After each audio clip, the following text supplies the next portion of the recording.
Looking at the data, we found a gap. This is our core differentiator. I personally designed this tiered structure to ensure maximum market penetration. Kelechi,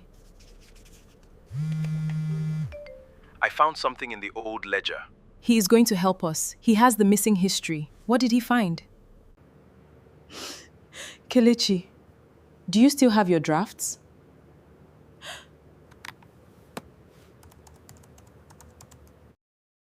My boss took credit for the project that got him promoted over me.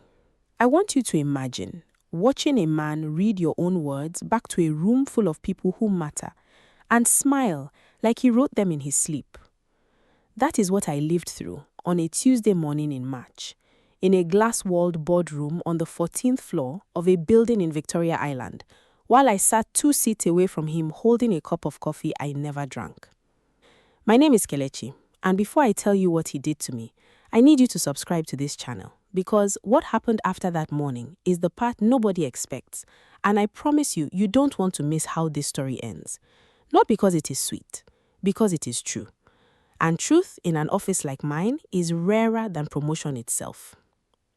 His name was Chukuma.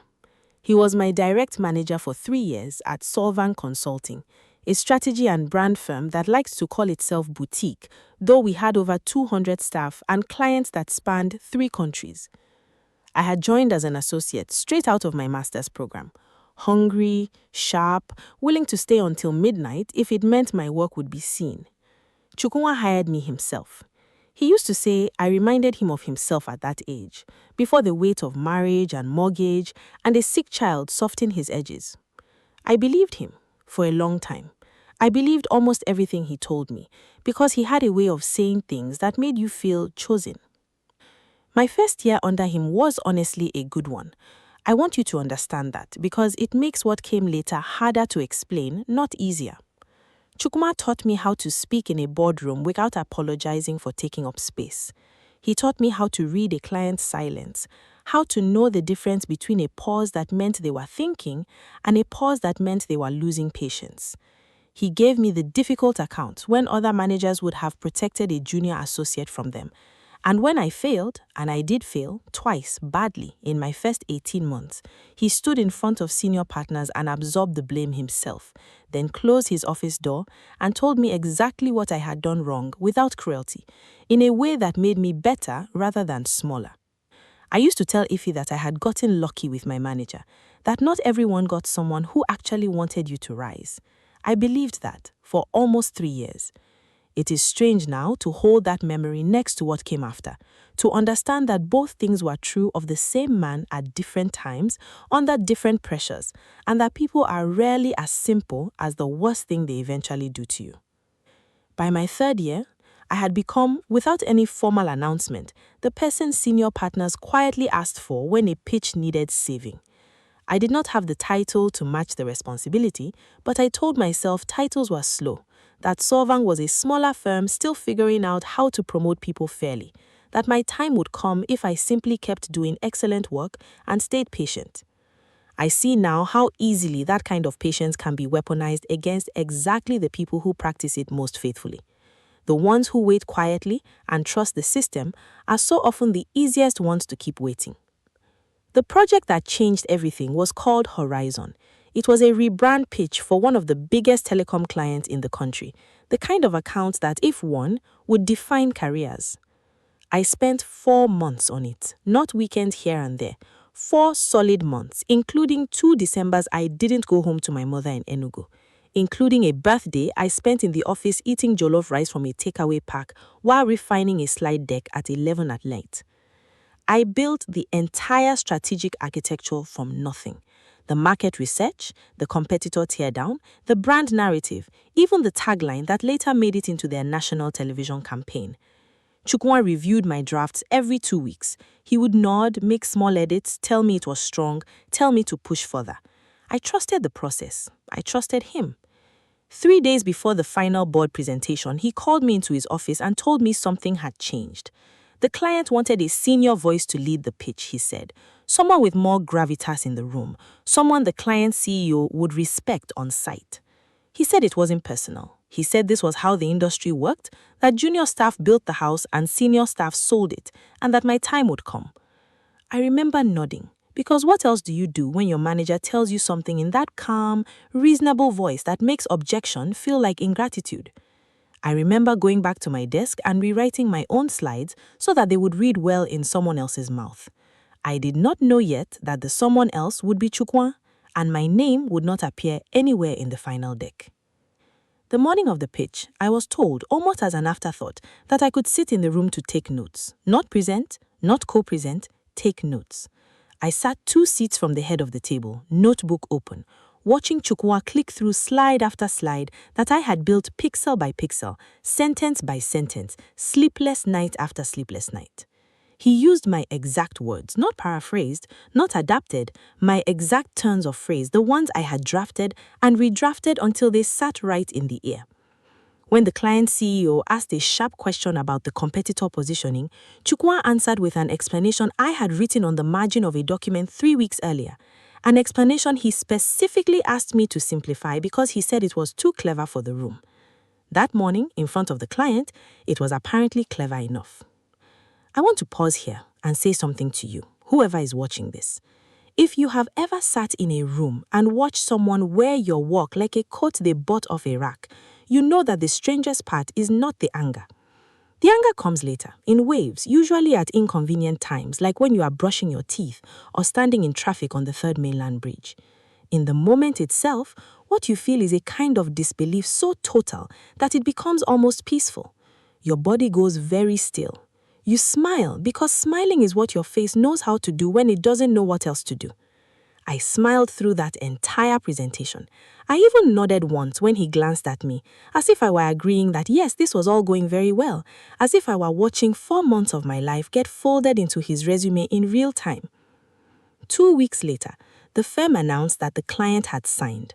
2 weeks after that, in an all-staff email with a photograph and a burgundy congratulatory banner, the firm announced that Chukwa had been promoted to Executive Director of Strategy, the youngest person in the firm's history to hold that title. The email specifically credited the Horizon win as the deciding factor. My name did not appear in that email. My name did not appear anywhere. I did not cry in the office. I want to be honest with you because this channel is about truth, not performance, and I know some of you expect tears at this point in a story like this. I did not cry. Until I got home, sat on the floor of my small flat in Yaba with my back against the refrigerator and let it come out in one long, ugly wave, the kind that leaves your throat sore the next morning. My flatmate, Ify, found me there an hour later and didn't say anything at first. She just sat down next to me on the cold tile and waited. When I finally told her everything, she asked me one question that changed the direction of everything that followed. She asked, "Kelechi, do you still have your drafts?" I did. I am, by nature, a person who saves everything. Every version, every email, every calendar invite, every comment thread. It is a habit my father gave me, though I did not understand until much later exactly why he raised me that way, or what it had cost him to learn that lesson himself. Ify made me open my laptop that night, and together we began pulling together a timeline. Draft 1, dated in November, time-stamped 11:47 p.m., my name in the file metadata. Slack messages where Chukwuma asked me to tighten the narrative arc on a slide that would later become the centerpiece of his pitch. An email from 3 weeks before the presentation where he wrote in his own words, "This tagline is exactly what we need. Well done, Kelechi." That email alone should have been enough to end the story right there. It wasn't. Because what I did not know yet, what I would only learn weeks later in a conversation that turned my stomach, was that Chukwuma had not simply stolen my work out of ordinary greed. There was something underneath it. Something older than Horizon and older than me. If you are new to this channel, welcome. And please subscribe before you keep watching, because I promise you, the next part of this story is where it stops being a simple office betrayal and becomes something far stranger. Something that reached back almost a decade, into a scandal my own father had once been a part of without me ever knowing it. Stay with me. I need to tell you about my father first because none of what came next will make sense otherwise. My father, Mecca, worked for almost 20 years as an internal auditor at a large manufacturing conglomerate before I was born and through most of my childhood. He was a quiet man, meticulous to the point of obsession, the kind of person who counted his change twice. I kept receipts for shoes he bought in secondary school. When I was 11 years old, my father discovered that a senior executive at his company had been diverting funds through a Shell logistics arrangement, funneling money meant for a rural infrastructure project into personal accounts. My father reported it. He did everything correctly, through the proper channels, with documentation, with dates, with the same obsessive precision that made him who he was. The executive he exposed was demoted and eventually resigned in disgrace. My father expected, naively perhaps, that doing the right thing would be its own reward. Instead, he found himself quietly frozen out, passed over for promotions that should have been automatic, excluded from meetings, given smaller and smaller portfolios, until 3 years later, he resigned rather than continue being punished for his own integrity. He never fully recovered from it, not financially and not in spirit. He started a small accounting practice from our sitting room, and he did well enough to put me through school. But I grew up watching a brilliant man diminish himself because he had once told the truth in a room full of people who preferred comfortable lies. He rarely spoke about it. When he did, it was always the same sentence, delivered quietly, almost to himself. The truth does not protect you, Kelechi. It only tells you what you are dealing with. I remember, as a child, watching my father sit at our dining table on Sunday afternoons with a small metal box of receipts, sorting them by date, with a patience that seemed excessive even then, long after his own accounting practice had made such precision unnecessary for our small household finances. My mother used to tease him gently about it, ask him what exactly he thought he was going to need a 1998 receipt for a bag of rice to prove. He never answered her with a joke back. He would just keep sorting and say, almost under his breath, that a man who keeps no records has no defense, only memory, and memory bends whichever way the powerful need it to bend. I did not understand that sentence as a child. I understood it completely 3 months into the Horizon disaster, sitting on my own kitchen floor with my own metal box of digital receipts spread across a laptop screen instead of a dining table. What I also did not know until that phone call was how quietly my father's career had actually ended. He had always told me when I was younger a softer version, that he had simply decided to open his own practice, that he preferred being his own boss, that the timing simply worked out.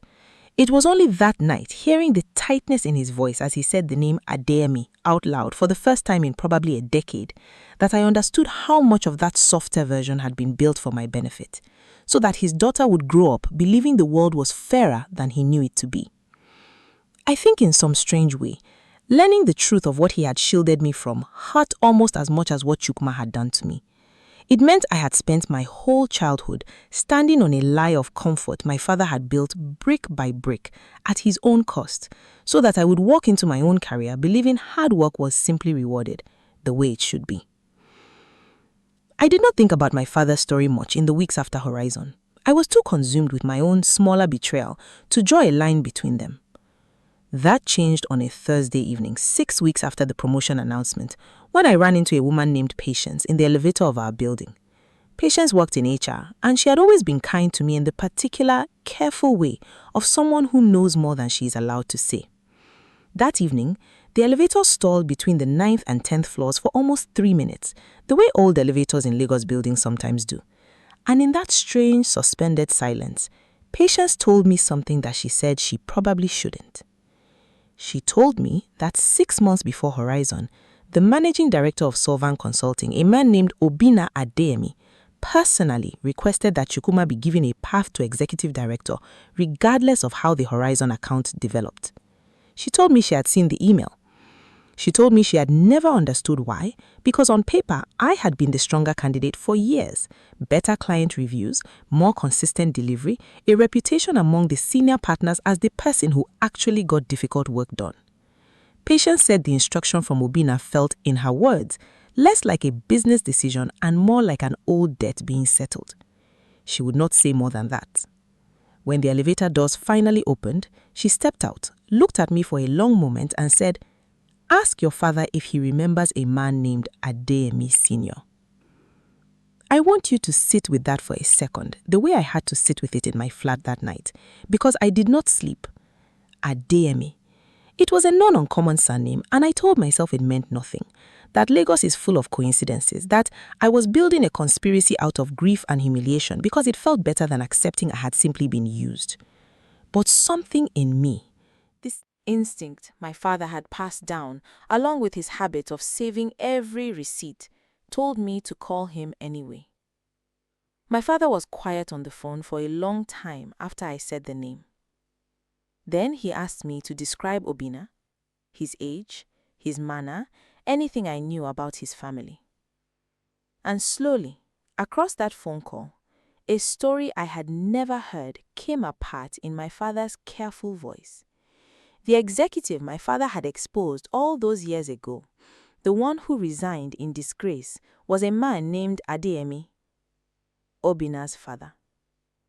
My father had never known until that phone call what had become of the son, only that the family had left the industry entirely and that he had heard second-hand years later that the son had gone into consulting.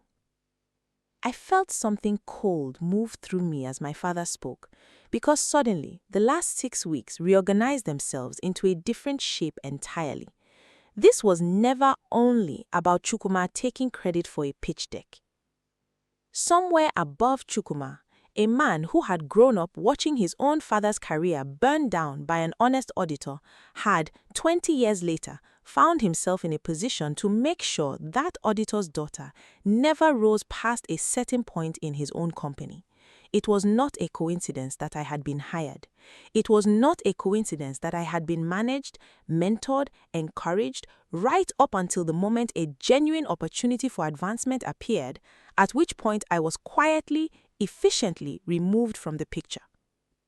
I do not know, even now, whether Obinna had known who I was from my very first interview, or whether he discovered it later and simply waited for the right project to use as the mechanism.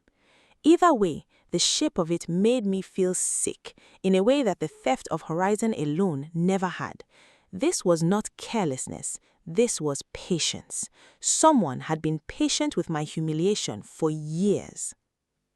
If this story is starting to unsettle you the way it unsettled me, that's exactly the point where I'd ask you to hit subscribe, because I think you'll want to see how a person fights something this old, this quiet, and this deliberately hidden.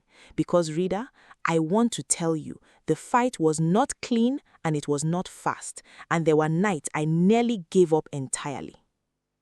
The next part of this story is about Chukwuma himself, and I want to be fair to him even now, even after everything, because what I learned about his side of it complicated my anger in ways I did not expect. 2 months after the phone call with my father, I finally confronted Chukwuma directly.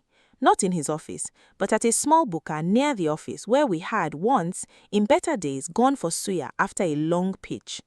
I did not go there planning kindness. I went there with printed emails in my bag and a voice recorder in my pocket, ready for a fight. What I got instead was a man who looked, for the first time in the 3 years I had known him, genuinely tired.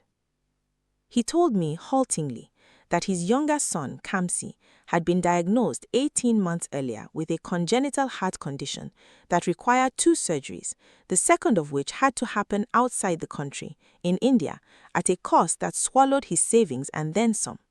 He told me that Obinna had approached him privately months before Horizon was even assigned and offered to personally cover the remaining medical costs off the books as a loan between colleagues, on the condition that Chukwuma present Horizon himself using my materials and ensure that my name did not appear in the final pitch. Chukwuma said he had told himself over and over that this was a small compromise, that I would get another chance, that no one gets hurt by a delayed promotion the way a child gets hurt by an untreated heart. He said he hated himself the entire time. He said that did not stop him from doing it. I sat there with my suya going cold in front of me. and I felt two things at once, which is a strange and uncomfortable thing to feel. I felt real, aching sympathy for a father trying to save his son, and I felt real, unyielding fury that he had chosen to save his son by stealing from me, rather than doing what any decent person would have done, which was to go to me directly and say, "Kelesi, I am in trouble. Help me find another way." He never gave me the chance to be generous. He simply took and dressed the taking up as inevitability. I told him that. I told him that his son's illness did not make what he did to me acceptable, and that the saddest part of the whole thing was that if he had asked me honestly, I might have found a way to help him without either of us losing anything. He had no answer for that. He just looked down at the table and said very quietly, "I know." He kept talking once the first confession broke loose, like people do when they have been carrying something heavy for a long time and finally set it down.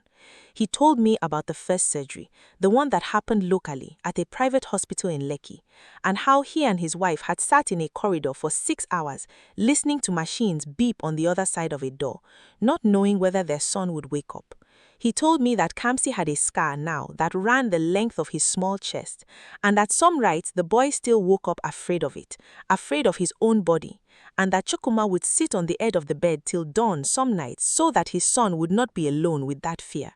He told me that when Obina made his offer, he had said yes within the same hour, before he had allowed himself to think about what it would cost someone else, because in that moment his son's life occupied the entire space where his conscience usually lived. I believed every word of it. I still believe it now. And none of it, not one single word, made it acceptable that he had taken my name of 4 months of my own labor without ever once giving me the chance to choose alongside him what I might have been willing to sacrifice for a child I had watched grow up in portraits on his desk. I did not forgive him that night. I want to be honest with you about that too, because I know some of you watching are waiting for a moment of easy grace, and this is not that kind of story. What I did do was believe him about his son and separate in my own mind the compromised man in front of me from the architect above him who had engineered the whole situation for reasons that had nothing to do with love or desperation and everything to do with an old cold grudge. Chukuma was a man who made a terrible choice under real pressure. Obina was something else. Obina had built a trap and waited years for someone else to walk into it wearing my name. I spent the following 3 weeks building my case, and I want you to understand that this was the hardest part of the entire ordeal, harder even than watching the presentation itself, because building a case against the managing director means building it in complete secrecy, trusting almost no one, and accepting that if it failed, I would very likely lose my job entirely, possibly my career in the industry. Ify helped me organize the timeline into a single document, dated drafts, email threads, Slack exchanges, the metadata of every file I had touched. Patience, at enormous personal risk, quietly confirmed for me, off the record, the existence of the email in which Obina had instructed HR to fast-track Chukwuma's promotion regardless of the horizon outcome, though she could not hand me a copy without risking her own job. I needed something else. I needed Obina's own history to surface, not just Chukwuma's guilt. That was when my father did something I will never forget. He was 61 years old, retired, a man who had spent a decade rebuilding a small accounting practice after his own career was quietly destroyed. And he told me over a phone call late one night that he still had, somewhere in the boxes in his old study, the complete original documentation from the fraud case he had exposed 20 years ago, including internal memos that named Adeyemi Sr. directly and traced the exact mechanism of the diverted funds. He had kept them, he said, not out of bitterness, but out of the same habit that made him save every receipt, the habit he unknowingly passed to me. He drove down from Enugu himself 2 days later with a worn leather folder that smelled of old paper and time and placed it in my hands like something sacred. There was one night, about a week before I finally went to the compliance advisor, that I nearly abandoned the whole plan. I remember sitting at my kitchen table at 2 in the morning with my father's leather folder open in front of me, the old memos spread out beside my own printed emails, and feeling all at once the full size of what I was about to do. I was not just accusing a manager of misconduct. I was preparing to walk into a room and suggest that the managing director of the company that paid my salary had spent years quietly arranging my erasure because of something his father had done to my father before I was even born. It sounded, even to me at 2 in the morning, half like a conspiracy theory. I called Ife that night, and then I called my father. And it was my father who said the thing that steadied me. He told me that the reason powerful men get away with things for decades is not because the proof doesn't exist, but because the people who hold it talk themselves out of using it alone at 2 in the morning, exactly like this. He told me to sleep and to look at it again in daylight and to trust that a timeline built from dated documents does not become less true simply because it is frightening to say out loud. I slept 4 hours that night. In the morning, I photographed every page of that folder, made 3 separate digital backups, and did not look back again. I did not use my father's documents to attack Obina's father, who was by then an old man living quietly and no longer a threat to anyone. I used them for something more precise. I built a single, simple narrative and presented it not as an accusation of corporate corruption spanning 20 decades, but as a straightforward internal grievance. My work had been misattributed on a major account, there was documentary evidence proving authorship, and there was reason to believe the misattribution had been directed by the managing director for reasons unrelated to performance. I left my father's old case as context, not as the headline, tucked into a private conversation with the board's independent compliance advisor I had spoken to privately 2 weeks earlier, rather than the general complaint file, because I understood by then that some truths need a narrow door rather than a wide one. The board meeting where it all came to a head was on a rainy Wednesday in late June, almost exactly 3 months after I had watched Chukwuma present my own words back to a room that had no idea whose words they were.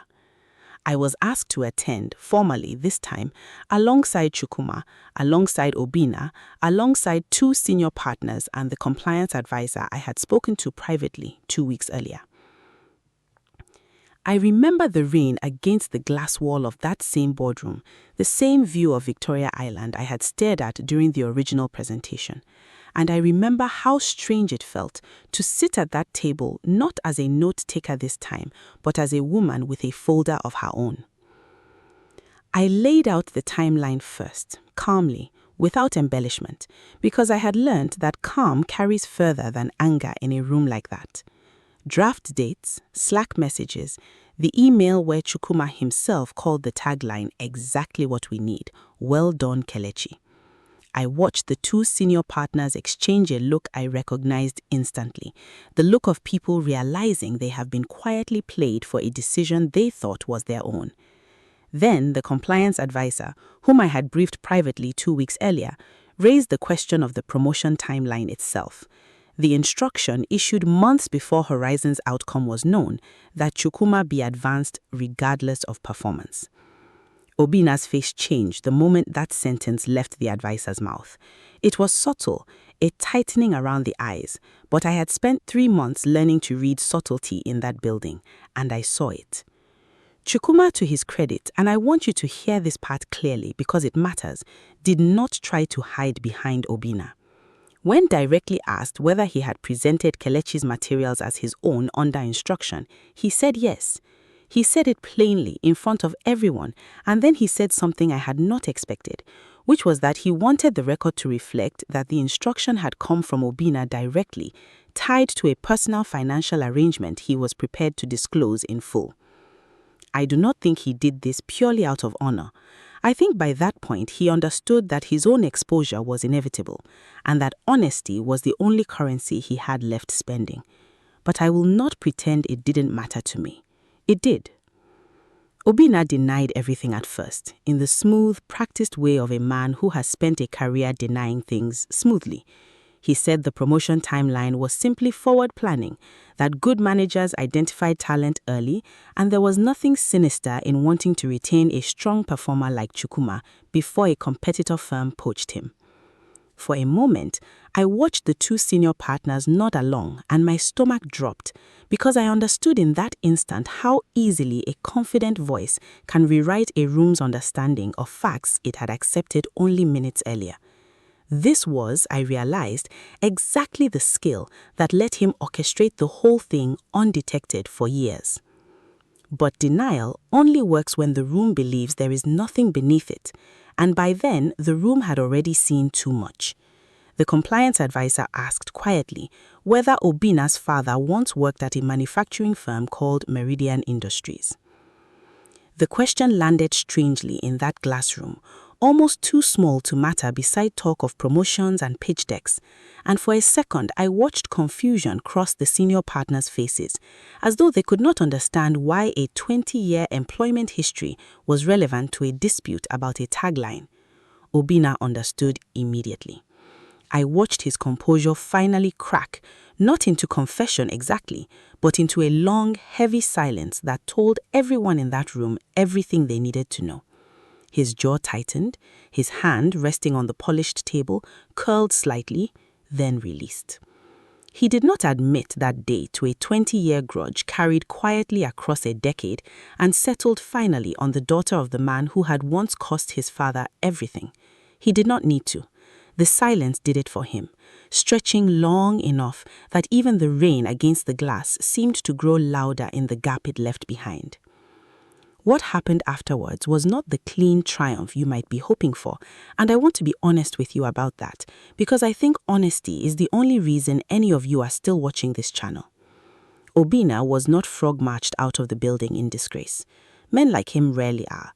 He resigned 3 weeks later, framed publicly as a personal decision in a short, dignified email to all staff that thanked the firm for 11 remarkable years and mentioned nothing about Horizon, nothing about Chukuma, and certainly nothing about a fraud case 20 years old.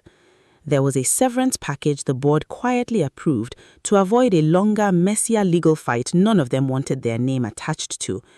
And there was, a few weeks after that, a small farewell gathering in the 14th floor lounge that I did not attend, though I heard the sandwiches were good and that several people cried genuinely because to most of the staff he had simply been a demanding but fair leader, stepping away for reasons no one fully understood. I stood outside that lounge for a moment on my way to the lift, listening to the low hum of a party for a man whose real story almost no one in that room would ever know. And I understood standing there that this is often how these things end, not with justice exactly, but with a kind of expensive silence that lets everyone move forward without having to say too much out loud. It frustrated me for a long time. It still does some days, usually late at night, when I remember that a man can spend years dismantling someone else's future and still leave the building to warm applause. The culture of the strategy floor changed in small ways after that, ways I don't think anyone who wasn't there for the whole arc would notice. People double-check attribution now, almost reflexively, in a way they didn't before. Draft documents get shared with full names in the header rather than a generic project title.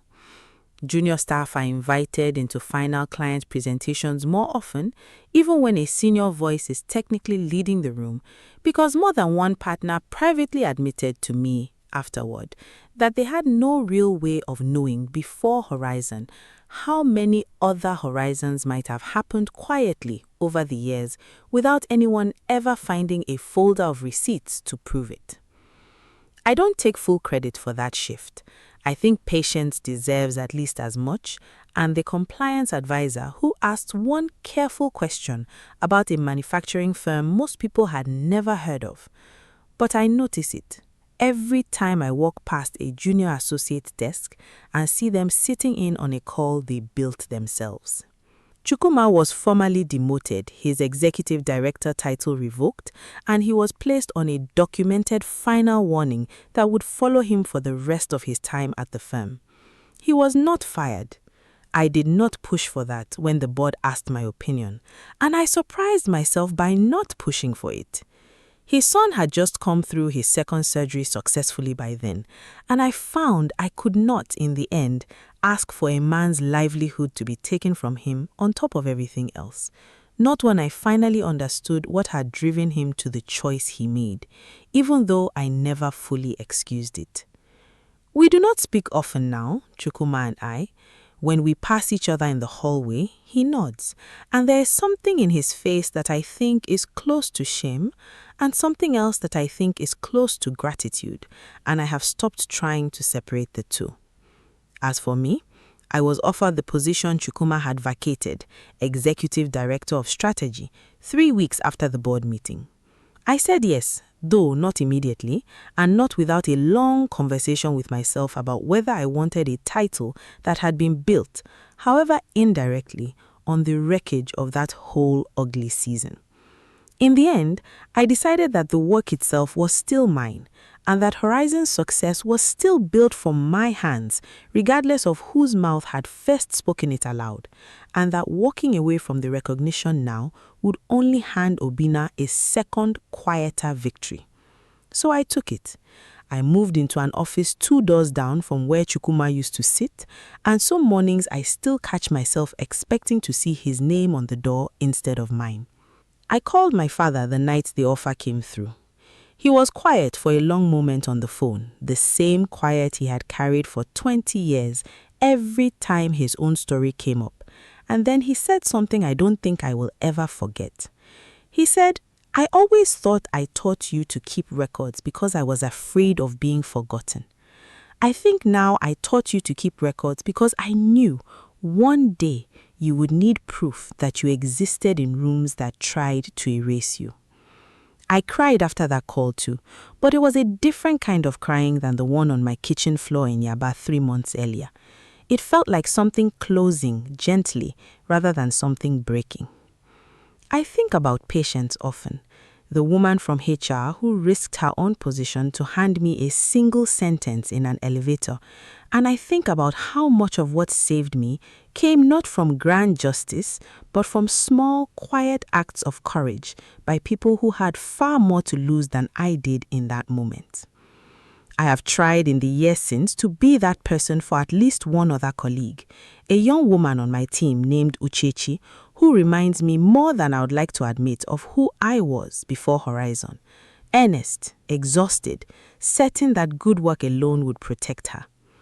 2 months ago, Uchechi came into my office with a strange, tight expression I recognized instantly because I had once worn it myself, and told me that a senior colleague on another team had asked her to let him take the lead on a client call for a project she had built almost single-handedly.